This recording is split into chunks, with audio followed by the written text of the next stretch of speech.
Wife! Do you know what we're doing today? Something we haven't done in quite a while, actually. I know, it was weird. Like, I don't even know where all my notes were. I had to find everything. This is the one thing that we kind of slough off whenever we don't have our weekend put together correctly. So right. We apologize to those of you following this. Well, this is husband's least favorite. Well, there's that. Sacrilegious Book Club ain't your bag. It's not. No, it's I not. know. But I insist. Some people do like this, like, and they ask for it. So, so what are we sacrilegiously book clubbing today? Well, we are reading Tales and Legends, a Treasury of Jewish Folklore, and we're in Part 4, Chapter 6, which is Animal Tales, on page 621. All right, let's do this. Okie dokie.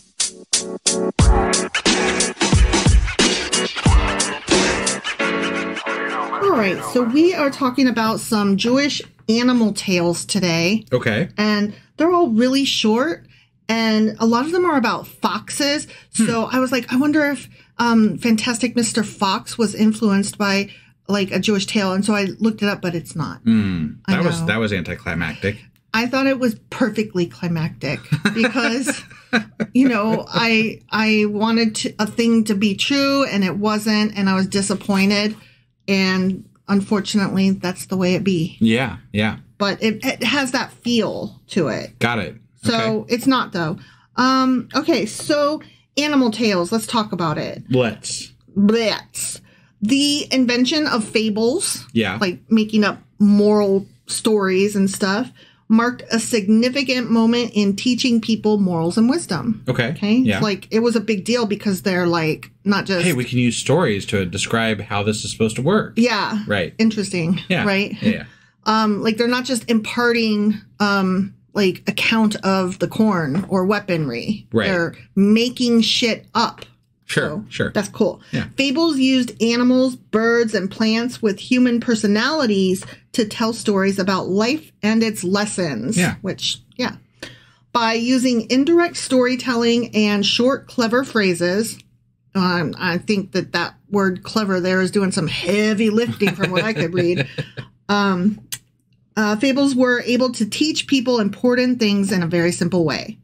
They were very popular among ordinary people. And, I mean, I would say that that's probably because they were easily repeatable as oral stories. Sure. Yeah.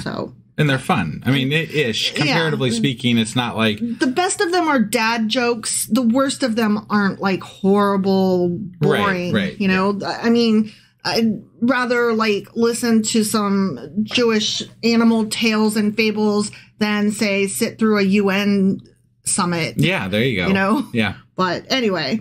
the Jewish people did not invent or significantly develop fables, okay? Right. In general. Sure. Like, they were not the first people to, do animal fable things. Right.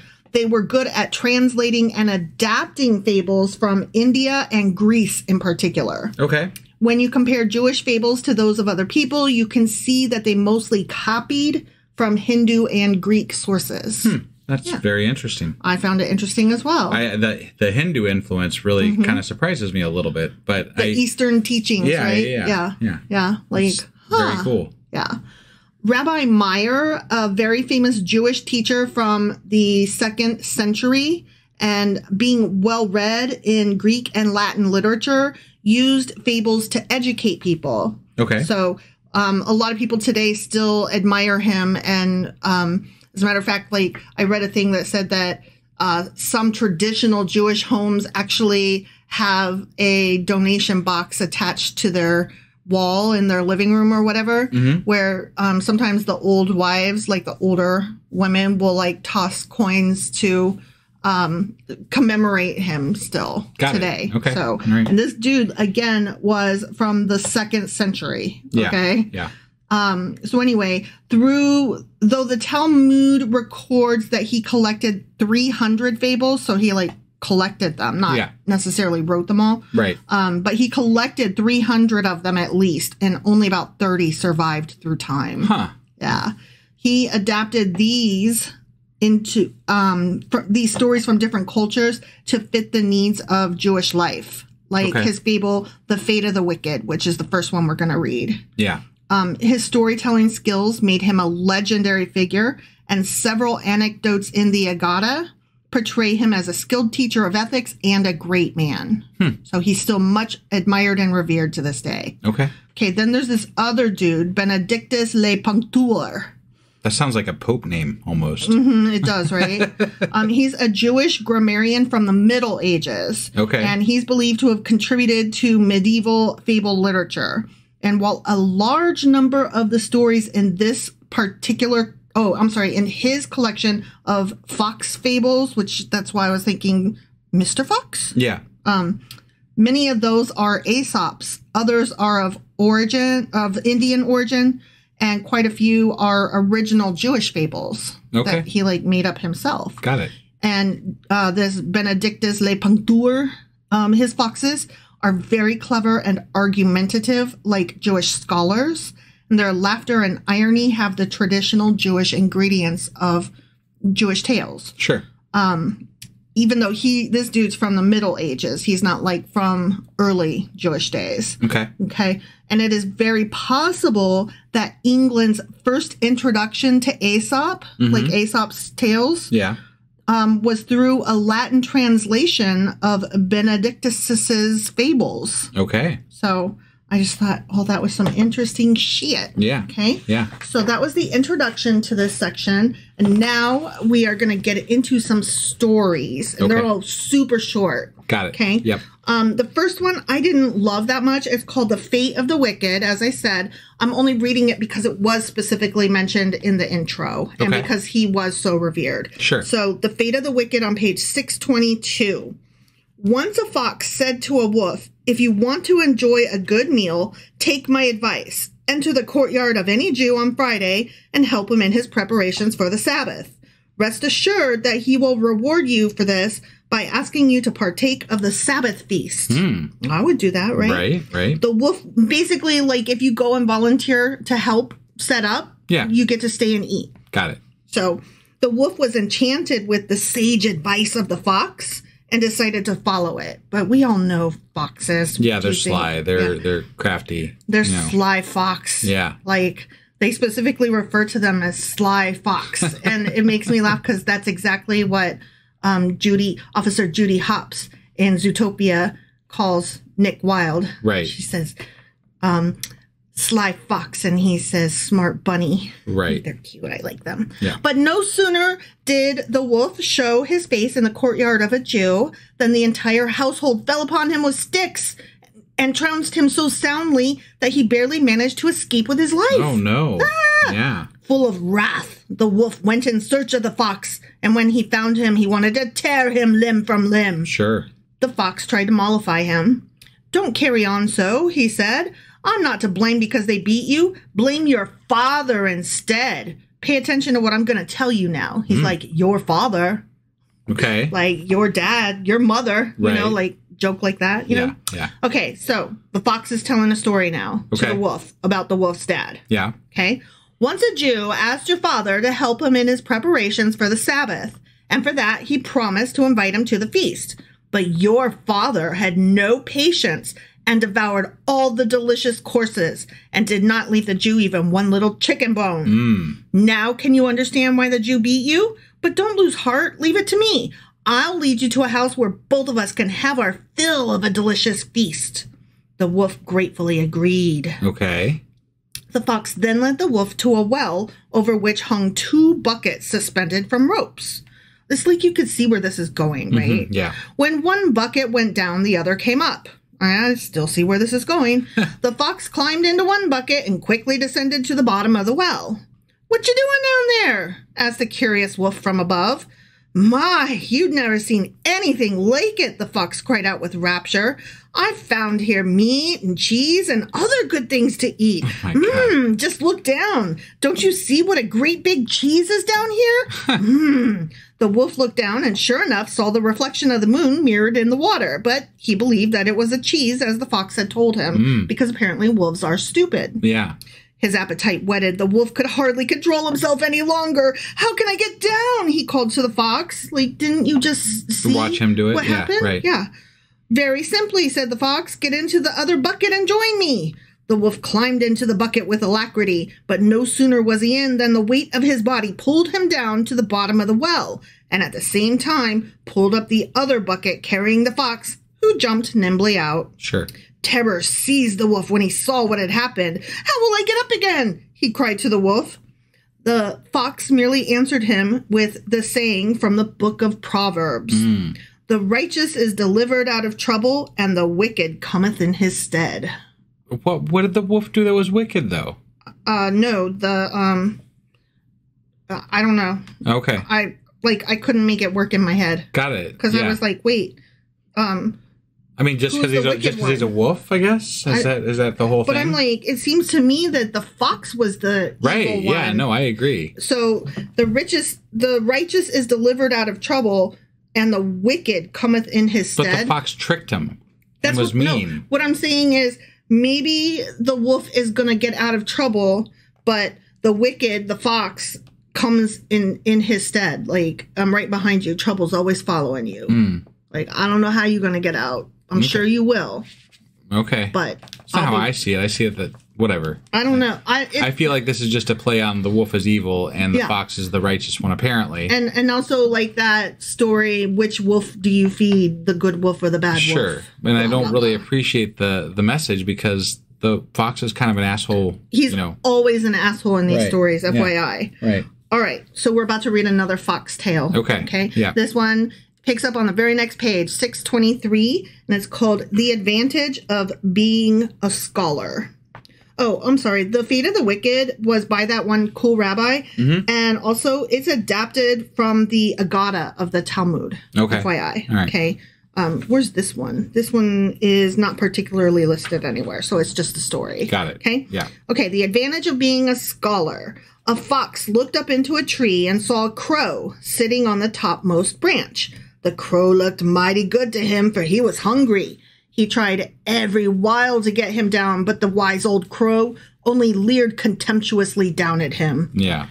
Foolish crow, the fox said banteringly. Believe me, you have no reason to be afraid of me. Don't you know that the birds and the beasts will never have to fight again? Haven't you heard the Messiah is coming? If you were a Talmud scholar like me, you'd surely know that the prophet Isaiah has said that when the Messiah comes, the lion shall lie down with the lamb and the fox with the crow, and there shall be peace forevermore. But my question would be, why are you trying so hard to get me down from this tree? Right. Like, I don't have to come down. Yeah. Even if we do get along. Oh, we are the best of friends. I like you so much way far away over there. Yeah, sure. Yeah. And as he stood thus speaking sweetly, the baying of the hounds was heard. The fox began to tremble with fright and started running for his life. Because you know what happens when the dogs come, right? They kill the fox. Yeah. Yeah. Foolish fox, croaked the crow pleasantly from the tree. You have no reason to be afraid, since you're a Talmud scholar and know what the prophet Isaiah has said. Right. Oh, true. I know what the prophet Isaiah said, cried the fox as he slunk into the bushes. But you see, the trouble is the dogs don't. I kind of liked that one. Actually. Yeah, like that one made me smile, right. And I was like, yep, I will read it to the people. Yep. All right, and now we skip a few pages. Page 628, The Wise Bird and the Foolish Man. Okay. And I really liked this one. All right. Okay? Yeah. A bird catcher once caught a bird, as a bird catcher does, sure. right? Yeah. But it was an extraordinary creature that understood all the 70 languages of mankind. 70. Just 70. Okay. Precisely yeah, 70. Got it. Not 71 and not 68. Sure. Whereas it's my understanding that there are hundreds and hundreds of languages today. I would imagine, yeah. Yeah. I'll look it up because I'm curious. Yeah. So anyway, she understood whatever 70 languages existed back then. Right. She therefore pleaded with her captor in his own tongue, "Set me free, and I will impart to you 3 useful teachings." "Tell them to me first, then I will release you," said the bird catcher. "First, give me your solemn oath that you will keep your word," answered the bird. "I swear to set you free," replied the man. The bird then spoke. "Pay heed, then." This is very important. Okay. Yeah. The first teaching is never regret what has already happened. The second teaching is don't believe the incredible. The third teaching is never try to achieve the unattainable. Okay. Having taught the man her wisdom, the bird pleaded, "Set me free now, as you promised." And the bird catcher agreed and set her free. At that, the bird spread her wings and flew to the top of a high tree nearby, and from there she mocked at the man below. "Fool that you are, you let me out of your grasp, not knowing that I carry in my body a priceless pearl, through whose magic power I have become wise." When the bird catcher heard this, he regretted the folly that had led him to release the bird. To retrieve his loss, he began to climb the tree upon which the bird was perched. But barely had he reached halfway when he lost his hold and fell to the ground. There he lay with broken bones, moaning in pain. The bird looked down upon him and laughed. "You stupid fool," she chided him. "But a few moments have passed since I imparted to you my wisdom, and already you have forgotten it. I told you never to regret anything that has happened, and almost immediately you regretted giving me my freedom. Very true. I taught you not to believe the incredible, and nevertheless, you accepted as truth my fairy tale that I carry in my body a wonder-working pearl. Know that I am nothing but a common bird who has to forage for her nourishment from hour to hour. Lastly, I cautioned you against trying to achieve the unattainable, and nonetheless, you undertook to capture a bird on the wing with your bare hands. Yeah. Because you did not heed me, you now lie broken and bleeding. About such as you is the proverb, a reproof entereth more into a wise man than 100 stripes unto a fool. There are, unfortunately, many simpletons like you among men. That's a truism. Yeah. Just real quick, there are currently in the world today 7,151 languages. I said several hundreds. So, yeah. No, I thought I'd throw that out there. I appreciate knowing that, considering that they were just trying to say 70 fucking languages. Right, yeah. Because God knows everything. But somebody will be like, well, that was thousands of years ago. Whatever. I can't with you. You know? Like, that is bullshittery at its finest. It's disingenuous. It's not even trying. Yeah. So, the answer, the correct response is that man created God, and that man did not know that there were other peoples on other continents that they didn't even know existed. Right. They didn't know the continents existed, much less the people. Exactly. So, of course, they didn't know how many languages there were, so their God couldn't either. Right. So, let's not, play around here. Yeah. All right. So, how did you like the wise bird and the foolish man? But that was a good message, actually, I thought. I thought so, too. I like that. And I like that she immediately tested him. Like, she was like, here's the info pop quiz, but didn't tell him it was a pop quiz. Right. And she's like, literally, you're an idiot. Right. So, yeah, I appreciated that. Okay, the very next story is on page 629, and it's called The Fox and the Foolish Fishes. Okay. And I like this one, too. All right. The Holy One said to the angel of death, "Cast a pair of each species into the sea, and then thou shalt have dominion over all that remain in the species." The angel did so forthwith, and he cast a pair of each kind into the sea. When the fox saw what he was about, what did he do? At once he stood and wept. Then the angel of death came unto him. "Why weepest thou?" "For my companions whom thou hast cast into the sea," answered the fox. "Where then are thy companions?" said the angel. The fox ran to the seashore, and the angel of death beheld the reflection of the fox in the water, and he thought that he had already cast in a pair of foxes. So, addressing the fox by his side, he cried, "Be off with you!" The fox at once fled and escaped. The weasel met him, and the fox related what had happened and what he had done. And so the weasel went and did likewise. And so at the end of the year, the Leviathan, which I guess is the god of the water. Well, yeah, it came up in the Bible, remember? No, I know. It's just that we started out with the Holy One talking to the angel of death. Right. And saying, throw some shit into the sea. Yeah. And then you can have dominion over all that remain of the species. Right. So you still get to be, angel of death on land. So I'm like, is the Holy One Leviathan? I don't think so. I don't know. Because God defeated the Leviathan at some point in the Bible. Yeah, I know. I don't understand. I'm not sure. I think that the reference to Leviathan might be just the reference to the gatekeeper of the sea. So, how they're casting things into the sea. So maybe maybe it was more of a reference of this like pseudo god that lives in the sea. Well, he's in charge, like throughout the story. He's big boss. No, I got it. Okay. So at the end of the year, the Leviathan assembled all the creatures in the sea, and lo, the fox and the weasel were missing, for they had not come into the sea. Pop, pop goes the weasel, the weasel. He sent to ask and was told how the fox and the weasel had escaped through their wisdom. They taunted the Leviathan. If you escaped a goddamn god, are you taunting or are you staying low key? Yeah. Right? Like, I'm on the down low. You ain't never going to hear from me. Right. You know, I'm just trying to live. Yeah. They taunted the Leviathan, saying, the fox is exceedingly cunning. The Leviathan felt uneasy and envious, and he sent a deputation of great fishes with the order that they were to deceive the fox and bring him before him. The fishes went and found the fox by the seashore. When the fox saw the fishes disporting themselves near the bank, he was surprised, and he went among them. They beheld him and asked, who art thou? I'm the fox, said he.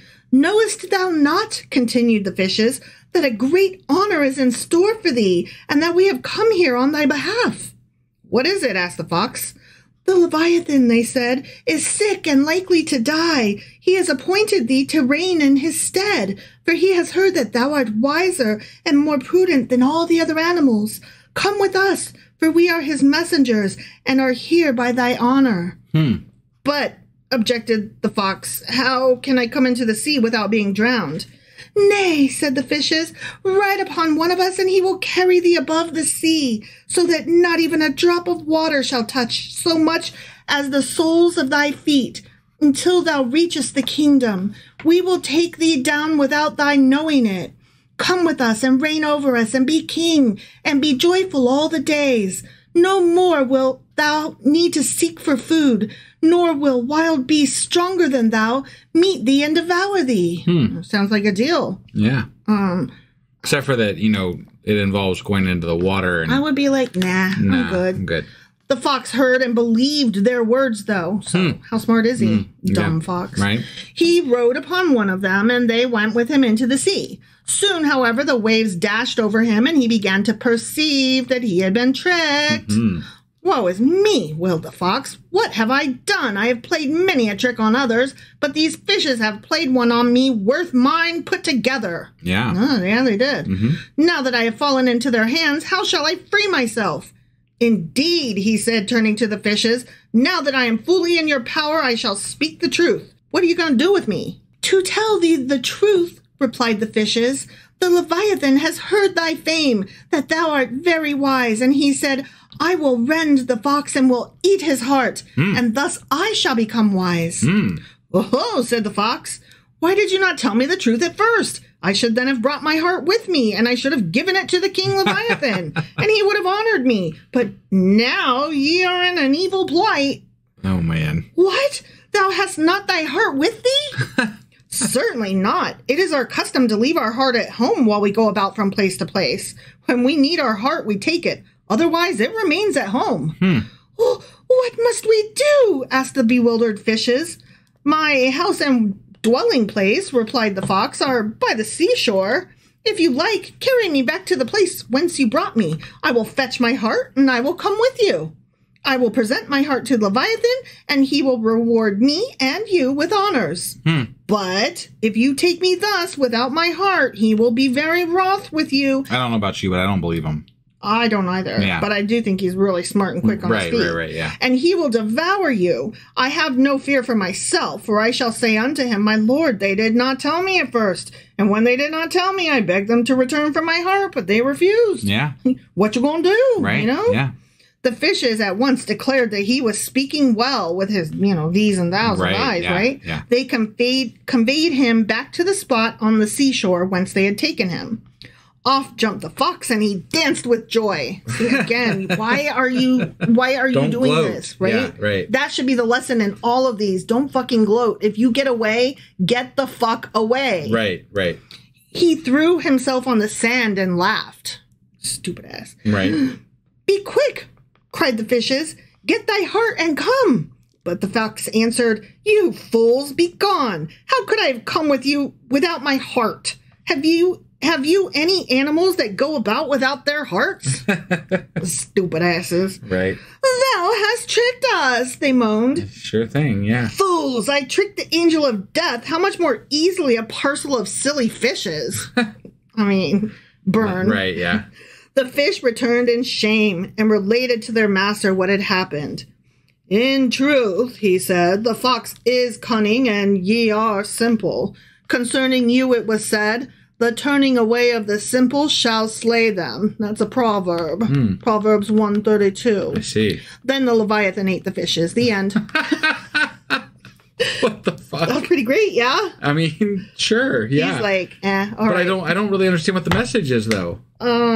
What's the be cunning, be crafty, be sly, be quick on your feet, I guess, maybe? Don't believe everything you hear. Sure. Okay. All right. Yeah. I guess I could take that from it. I think that the proper message is don't let people take you under the sea. Right. And I guess, if you keep your wits about you, right, you could say keeping your wits about you is a good thing because the fox was able to, like, coolly and calmly, like, change up the situation for himself. I mean, he was all but dead, and he talked himself out of it. Yeah. So I think maybe take some debate classes. Sure. And learn how to think and respond quickly. Right. And intelligently. Yeah. To change minds. Yeah. Or to trick people.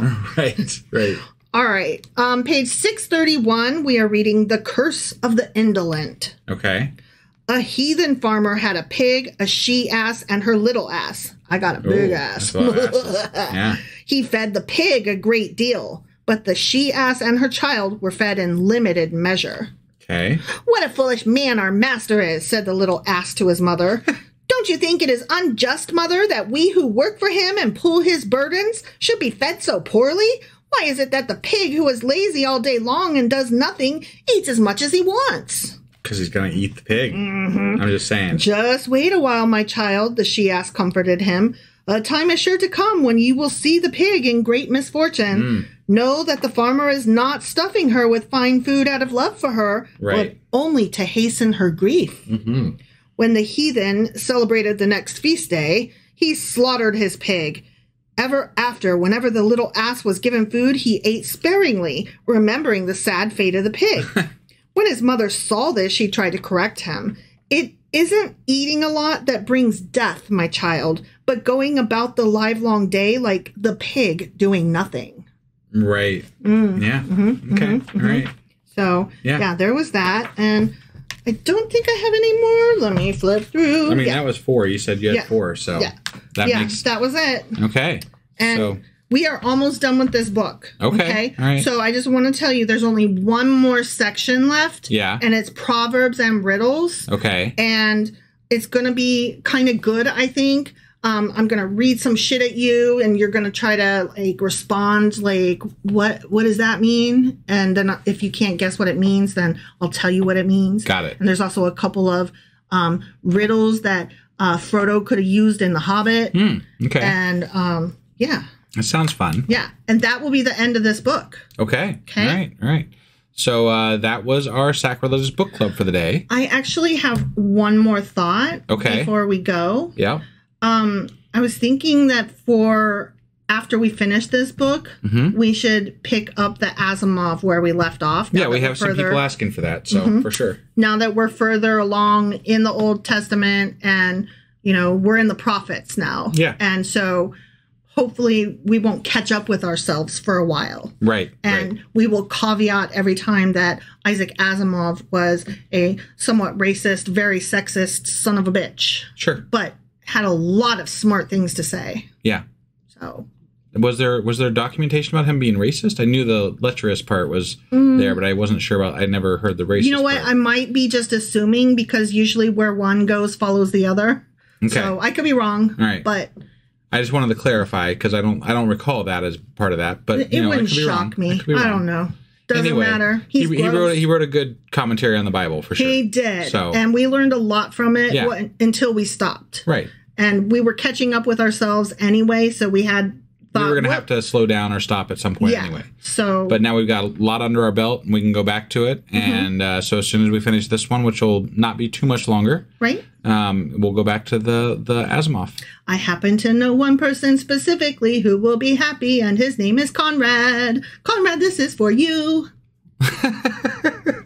The end. All right. So that was our book club for the day. Yes, it was. And I will be getting our weekly weekly replay together here.